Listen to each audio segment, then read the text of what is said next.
오늘 본문 말씀은 바리새인과 그리고 죄인이라고 생각되는 여인의 이야기입니다. 그 당시 바리새인과 죄인은 도무지 어울리지 않는 조합입니다. 누가는 이 두 사람을 통하여 무엇을 이야기하고자 하는가 살펴보도록 합시다. 7장 36절 말씀입니다. 한 바리새인이 예수께 자기와 함께 잡수시기를 청하니 이에 바리새인의 집에 들어가 앉았을 때에 당시 많은 바리새인들은 예수님이 안식일규례와 같은 율법을 준수하지 않고 세리나 창기 같은 죄인들과 어울려서 예수님 또한 죄인으로 정죄를 하였습니다. 그런데 시몬이라는 바리새인은 무슨 의도로 예수님을 식사에 초대를 하였는지에 대해서 이야기하고 있지 않습니다. 다음 말씀으로 미뤄보아 그다지 좋은 감정은 가지고 있지는 않은 것 같습니다. 7장 37절에서 38절 말씀입니다. 그 동네에 죄를 지은 한 여자가 있어 예수께서 바리새인의 집에 앉아 계심을 알고 황유담은 옥합을 가지고 와서 예수의 뒤로 그 발 곁에 서서 울며 눈물로 그 발을 적시고 자기 머리털로 닦고 그 발에 입 맞추고 향유를 부으니 이 당시 한 식탁에서 식사를 같이 한다는 것은 한 공동체의 일원이라는 것을 의미합니다. 그런데 바리새인과 죄인은 어울리지 않는 조합입니다. 유대인들은 죄인들과 식사를 하지 않을 뿐만 아니라 죄인들에게 빵도 나누어 주지도 않습니다. 당시 유대인들은 U자 모양의 식탁에서 비스듬히 누워서 식사를 했습니다. 이것은 로마의 식사법으로서 아마도 유대 사회가 로마 문화의 동화가 되었던 모양입니다. 한번 생각해 보세요. 예수님이 식사를 하려고 비스듬히 누워 있는데 한 여인이 와서 발을 씻기고 자신의 머리카락으로 발을 닦고 그리고 향유를 발에 바르니 얼마나 당황스러운 장면인가요? 7장 39절 말씀입니다. 예수를 청한 바리새인이 그것을 보고 마음에 이르되 만일 선지자라면 이 여자가 누구며 곧 죄인인 줄 알았으리라 하거늘 시몬이란 바리새인은 예수님이 선지자인지 아닌지 시험을 하고 있는 것이었습니다. 바리새인이 생각하는 선지자는 그 여인이 죄인이라는 것을 알아야 했으며 그리고 그 여인을 바로 내쳤어야 하는 것이었습니다. 7장 40에서 43절 말씀입니다. 예수께서 대답하여 이르시되 시몬아 내가 내게 이를 말이 있다 하시니 그가 이르되 선생님 말씀하소서. 이르시되 빚 주는 사람에게 빚진 자가 둘이 있어 하나는 500데나리온을 졌고 하나는 50데나리온을 졌는데 갚을 것이 없으므로 둘 다 탕감하여 주었으니 둘 중에 누가 그를 더 사랑하겠느냐. 시몬이 대답하여 이르되 내 생각에는 많이 탕감함을 받은 자이니라. 이르시되 내 판단이 옳도다 하시고 본인이 죄인이라고 생각하는 사람은 구원의 기쁨이 굉장히 큽니다. 그러나 바리새인처럼 본인이 죄인이 아니고 거룩한 사람이라고 생각하는 사람은 구원을 받는 것은 당연하다고 생각을 합니다.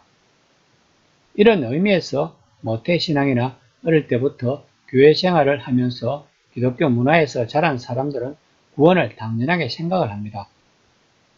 그들은 어릴 때부터 율법에 대해서 많은 교육을 받았고 또한 그대로 살아가려고 노력을 한 사람들이기 때문입니다. 그러나 본인이 죄악된 삶을 살았던 사람들은 본인이 죄인임을 잘 알고 있기 때문에 구원의 기쁨은 굉장히 큽니다. 오늘 본문 말씀처럼 여인이 자기가 가장 아끼는 향유를 예수님 발에 부을 만큼 그 기쁨이 크다는 것입니다. 그 여인이 예수님의 발에 향유를 부은 마음은 어떤 마음일까요? 저는 그 마음을 이해합니다. 진짜 구원을 받은 사람들의 마음은 설사 내가 죽어서 지옥이라고 하는데 간다고 해도 내가 그곳에서 예수님과 함께 한다는 그곳이 나에게서 천국이라는 것입니다. 7장 44절에서 46절 말씀입니다. 너는 내게 발 씻을 물도 주지 아니하였으되 이 여자는 눈물로 내 발을 적시고 그 머리털로 닦았으며 너는 내게 입 맞추지 아니하였으되 그는 내가 들어올 때부터 내 발에 입 맞추기를 그치지 아니하였으며 너는 내 머리에 감람유도 붓지 아니하였으되 그는 향유를 내 발에 부었느니라. 시몬은 자기 집에 초청한 예수님에게 그 당시 통례적인 예의조차 갖추지 않은 것에 대해서 예수님은 말씀하고 있습니다. 그에 대한 여인의 행동을 대조를 시키고 있습니다. 그럼 왜 시몬은 예수님을 식사에 초대해 놓고 이런 예의를 갖추지 않았을까요? 만약에 시몬이 예수님에게 발 씻을 물을 주고 발을 닦을 수건을 주고 머리에 바를 감람유를 주었다면 이 여인은 향유를 어디에 사용을 했을까요? 신앙은 우리 모든 것을 하나님에게 바치는 것입니다. 로마서 12장 1절 말씀입니다. 너희 몸을 하나님이 기뻐하시는 거룩한 산 제물로 드리라. 이는 너희가 드릴 영적 예배니라. 그런데 거룩한 삶을 산다는 바리새인인 시몬은 무엇을 예수님에게 드렸는가요? 그리고 무슨 마음으로 예수님을 식사 자리로 초대를 했는가요? 우리는 한번 생각을 해봅시다. 그 당시 예수님은 어복이 별로 화려하지도 않고 남루했을 것입니다. 시몬이 보기에는 하찮은 외양이었을 것입니다.